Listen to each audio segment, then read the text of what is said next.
خطبه 161.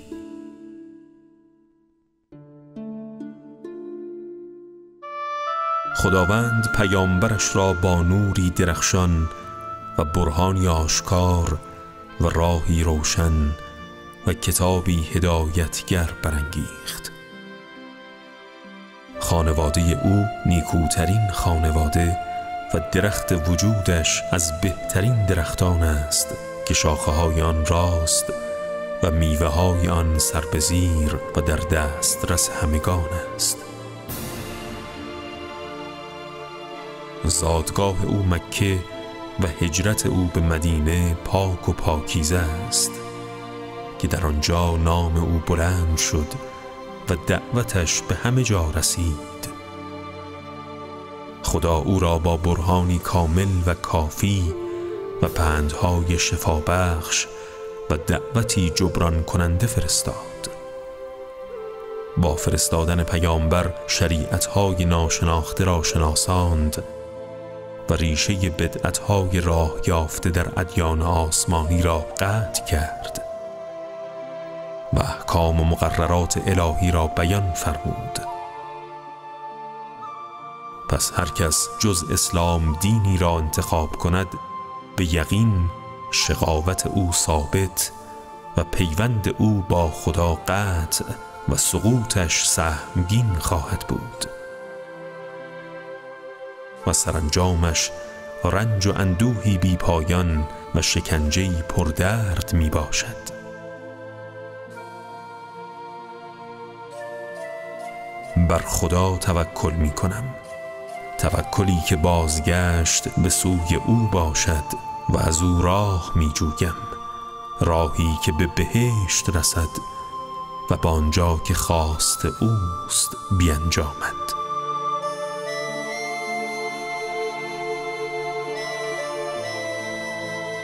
بندگان خدا، شما را به ترسیدن از خدا و فرمانبرداری او سفارش می کنم که نجات فردا و مایه رهایی جاویدان است.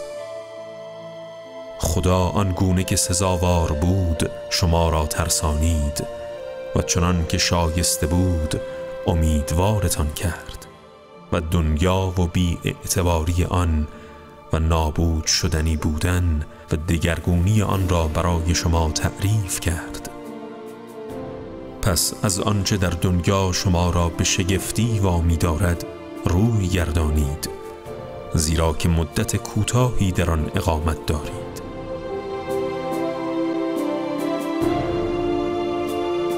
دنیا به خشم خدا نزدیکترین و از خوشنودی خدا دورترین جایگاه است.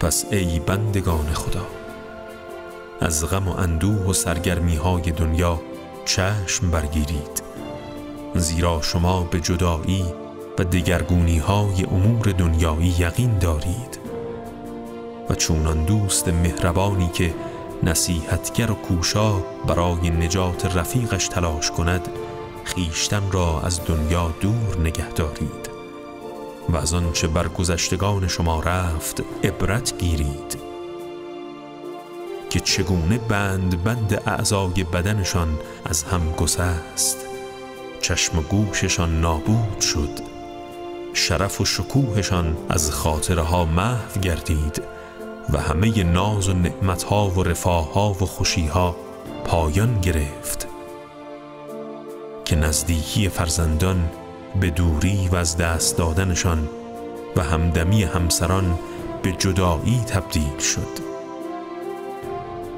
دیگر نه به هم می نازند و نه فرزندانی می آورند و نه یکدیگر را دیدار می کنند و نه در کنار هم زندگی می کنند.